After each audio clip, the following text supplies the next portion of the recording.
welcome back to part 2 of Integrity Matters by Turnitin. We continue our conversation on ensuring integrity in assessment design and delivery with Sheona Thomson. We're still slightly living on an environment where feedback is still something negative to students. So the question here is, how can academics and educators learn to provide feedback in a culture where feedback is still perceived as negative? Yeah, well, I would say that in general, it's not just students who perceive feedback as negative. I think in general, people are pretty crummy at giving and receiving feedback. So not just in relation to your assessment at university, but really, in life, in work, and what have you. And feedback can be kind of so easily misinterpreted and misunderstood. So, when you're giving good feedback, you have to think about, how you frame it, and you have to think about how it's going to be received. And, in a learning environment, providing effective, actionable feedback takes real time and effort, and feedback has to be delivered at just the right time to actually be useful.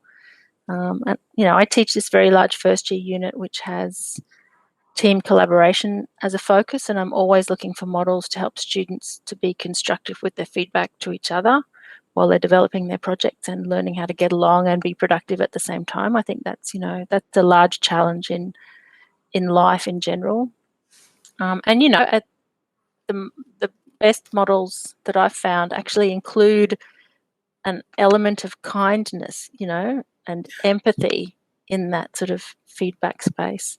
So, because there's that other thing, that Professor David Bowd always reminds us about, is that students really need to be able to evaluate the quality of their own work and the work of others when, as they leave university. That's an amazing skill to leave with, that you have this robust understanding of quality. And I think the notion of transparency comes into play here. What effort is required to involve students in the judgments that we make about their work at university. For many, the reason why they get a grade or get the grade that they get remains a mystery, or perhaps more commonly, they don't understand why they got a credit and not a distinction. So how do we make that transparent to students, which inevitably, on the face of it, looks like it requires a lot of dialogue or requires a lot of effort in terms of formative assessment. But, there are tools that we used in some areas of QUT that require students, that are used to help students evaluate their own work alongside the expert evaluation. So when that gets reported, the student thinks their work is here and their grader or their lecturer marks them here, they can have that discussion about the points of difference or disagreement. So that becomes another opportunity for the student to learn, and hopefully gives them insights that they can apply to their future action. So that, I think, involving students in judging their own work while you're judging their work creates a big opportunity. Great. So earlier on, you were talking about at QET some academics that have been supported with mimicking what they would normally do in a physical space, in the online space. And my next question is around the move to more authentic assessments, and how one of the key strategies that is being done across universities is embedding industry practices within assessment design. Has there been any research to support this process, maybe at QUT, or you've heard about, and is that currently done at QUT? Yeah, I mean, there's lots of research about authentic assessment, and at QUT we have a principle that I think we manifest very well, of ideally incorporating authentic learning and assessment into all of our units, and we actually map that in the curriculum, so we know exactly the quantum of authentic assessment and learning in our courses. Don't ask me what it is, but it's a lot. Courses are really, quite closely inspected in terms of how they're preparing graduates for industry, and assessment is obviously an area that gets investigated, although there's a lot of emphasis on the inputs too, like what the content of lectures and tutes and that sort of thing is. But my background is in architecture and design, as I've mentioned, and it's in this very large first year unit that I coordinate. It's part of a sequence of units which are focused on transdisciplinary problem solving. So students in those units, there's 4 of them across the course. They're called impact labs. Students work either live with real world industry partners or they work with a partner derived problem. So there might not be partners in the classroom, but the problems that students are working on have been derived from the beginning. In most of our courses, connections like these are created for students to learn from. And, you know, as the University for the Real World, you know, with that in place, being authentic with learning and assessment is a really large focus that everybody kind of can get behind. I do think that there is a challenge to overcome with making exams more authentic. But as you know, as I mentioned before, the pandemic has invited people to rethink exams as a form of assessment, and moving online does open up the space of opportunity to incorporate more authentic work-based technologies into exams, you know, and there's all that great work by Matthew Hillier on e-exams that embrace authentic work tools.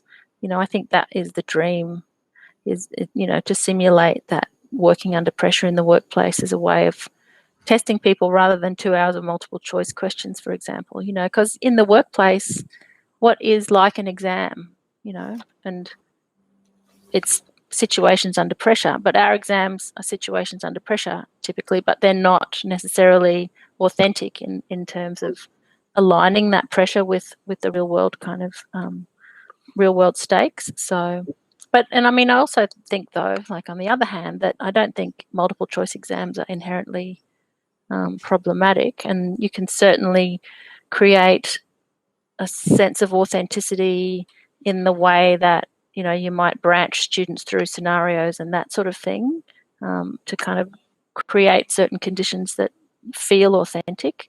But I think, you know, you do need a high level of expertise to write really effective multiple choice questions. So there's plenty of potential there, I think. But I think, I mean, I've come to believe sort of that assessment, and I don't think I'm an expert by any stretch, but I do think there is a distinct expertise with assessment design. You know, you only need to look at medical education and the resources, knowledge and skills that go into organising and thoroughly validating assessment in medical education, that you can see that that's practically a field of expertise in its own right, doing that assessment quality stuff.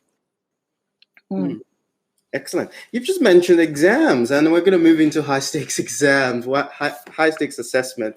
What have we learned from that with COVID hitting, and how are universities dealing with this challenge overall? I think that we've learned that we relied on exams a lot without questioning them, and we've learned that it's difficult to recreate those conditions in alternative modes, you know, and that people value different things about them, I guess. But most of all, people have this perception that, well, if everybody's in the room and someone's watching them, you know, we know that that assessment is secure. You know, the research done by Tracy Brettag and Rowena Harper and Kath Ellis and colleagues showed, you know, on their contract cheating and assessment design project, showed that a lot of cheating still happens in that sort of invigilated space. So, you know, I guess it's been an opening to bring that kind of evidence in, to have people think, well, you know, actually this thing you thought that was really safe and secure is not necessarily so, and to sort of get underneath that level of complacency that may have existed because of that. And I think also people, because of that fact of, if it's a closed book exam, students are away from the material, you're just relying on memorization and recall often, and translating those sorts of exam questions into an uninvigilated online environment just doesn't work, because obviously students, you know, realistically have access to a whole lot of information in that sort of environment. So it is more open book. So you have to, you know, rethink your questions. and require more from students than just memorization recall. But I mean, maybe that's a generalization, but I think that it's a feeling that's out there nonetheless that memorization and recall are sort of, what exams are mostly testing. But I mean, I was really entranced by approaches that I saw emerging out of COVID. Some educators really saw an opportunity to take the pressure off students and create spaces for learning and trusted spaces for learning to happen. There were people at QT that did that, but in the sort of bigger sphere, there was that engineering educator from UNSW, David Kellerman, who already had a bit of a profile for the work that he was doing in Teams, Microsoft Teams, and using Microsoft Surface and all that sort of stuff. But he ran an exam, an open web, open chat, I think is how he characterized it. It was basically an exam in the open. Like he ran it through Teams. I think the exam was done in forms. I think students all had sort of unique papers, like they didn't have the same paper, but all of the tutors and the lecturer were there in the exam. The chat was open, and students could do the exam and ask each other questions as they were doing it. They could ask the educators questions while they were doing it, and obviously all this data, this interaction could be tracked and analysed and what have you. And at the end of the day, when David says his histogram of like the results profile was no different as if it had happened in a real life. Wow. in a invigilated on campus space. So that, I think, that kind of, for me, that was an example, and I guess it would have to be tested. People would have to try it in other contexts, but it made me think that there's a lot of fear about collaboration as being problematic, but actually it's authentic, and it doesn't necessarily undermine that sort of, I mean, if you're grading to a curve, we don't usually do that, but it doesn't undermine that profile. People, it's not everybody kind of just passed with flying colours. There was still the same struggles that students had and the same sort of results profile. But yeah, anyway, but I think it showed the power of students helping each other that we sometimes are afraid to harness. But I think if things are out in the open, students' capability is more obvious, I think. I mean, that's something I learned when I was an undergraduate student in architecture. We were always working in the open. We worked in studios. Tutors were constantly coming around to talk to us about progress.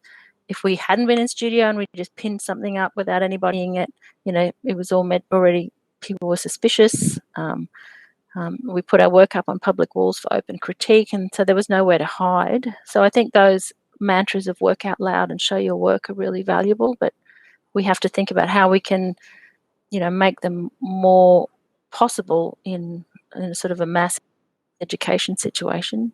But I'm going back to that feedback kind of discussion. We have to not be destructive if people are working in the open. So the flip side of working in the open positively is potentially brutal criticism.